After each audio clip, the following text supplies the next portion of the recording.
Thanks for staying with us. This is Business Incorporated on Channels Television. I am BC Adebayo. On the show today, Kenya's economy grows at fastest pace in 8 years in 2018, and Central African Republic and China vowed to deepen cooperation, plus AFDB to host investment forum on its special agro-industrial processing zones initiative. But let's get started with the markets here in Africa, and it's looking like another bright day at the Nigerian equities market as the index was saying 0.05% in the green at midday. The reverse was the case in South Africa, where the index had declined 0.24% also at intraday. The EGX 30 finished Thursday's session 0.85% up, while Kenya was down 0.1%. The markets in the Gulf region are closed for the week on Thursday, with the Dubai's index dropped 0.54%, with investments plunging to its biggest one-day loss in over 3 years as the stock went ex-dividend. The Saudi index rose 0.41%, while Qatar's blue chip index edged down 0.06%. The Abu Dhabi index also dipped 0.05% as energy company Dana Gas fell 6.6% after the stock went ex-dividend. And in Europe, stocks were slightly lower earlier as market participants reacted to another influx of corporate earnings.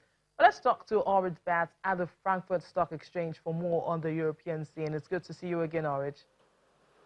Hi, glad to be back. So it's a day after the merger talks ended between Deutsche Bank and Commerzbank. Now, Deutsche has released detailed results for the first quarter, and investors are not pleased. What exactly is the problem? Yeah, the share is going down in a market where there are not all that many losing shares, and it's losing by far more than the other ones that are going down. You see a sizable profit gain in the first quarter, 67%. That number sounds really impressive. But when you look at the number in absolute terms, it's only 200 million euros. So that's nothing in absolute terms compared to the competition. And what's worrying investors are two trends that are tucked away in that result. Mainly that investment banking is in trouble. It was losing in the first quarter. Other parts of the business were gaining, and the bank also made progress on cost cutting. So you got that net profit in the end. But not only the investment banking, the former moneymaker, not getting a good foothold, but it's the ninth quarter in a row with a quarterly loss. And this trend is just continuing despite everything the bank has been doing in the past 3 years under new leadership, and in the past year under the leadership of Christian Sewing. So that has people thinking one day after the announcement that the merger with Commerzbank was not going to be pursued further, though on the other hand also great relief that that's out of the picture. Very few people here in Frankfurt thought that made a lot of sense. On the other hand, Orange, the Royal Bank of Scotland in the UK recorded a much better profit picture in the first quarter despite Brexit. Now, does that not mean that Brexit is not an issue for the British lender? That's true. Royal Bank of Scotland, RBS, is warning that the ongoing impact will have uncertainty on the economy, and that will also affect business decisions and also be an issue for the bank.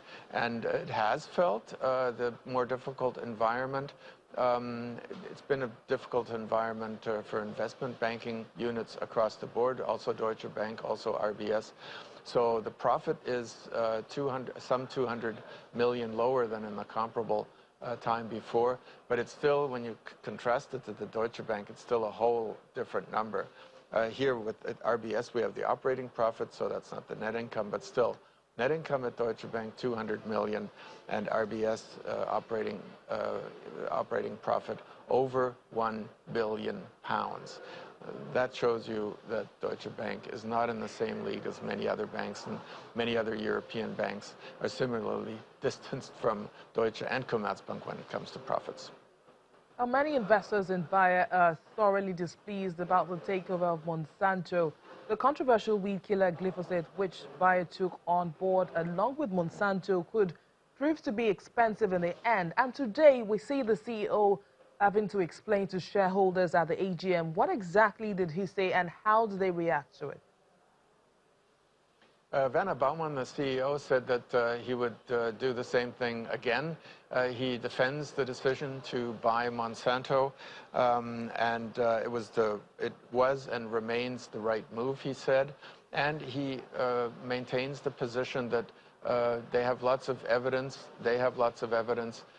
With which they can prove, he says, that glyphosate, the chemical in the weed killer, is not cancerogenic. And still, the company is looking at all these court cases, the lawsuits pending, over 13,000 of them in the United States. Bayer has already lost in 2 cases. And if this continues, if this would continue, and if it would continue with the sums that one has seen so far, it would put the company in serious trouble. It's not said that that will happen, but it's put such tremendous pressure on the share. It's lost 40% since the takeover of Monsanto, and the value of the combined company today, Bayer and Monsanto, is about what Bayer paid for Monsanto. So you can see the effect that this has had on the companies.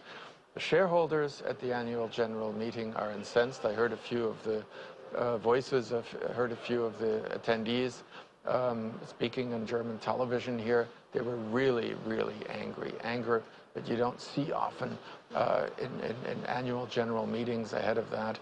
And it, I think, prompted the chairman, the supervisory board chairman, Vanna Wenning, today to practically apologize. I think not in so many words, but he did say he regretted the fall of the share price.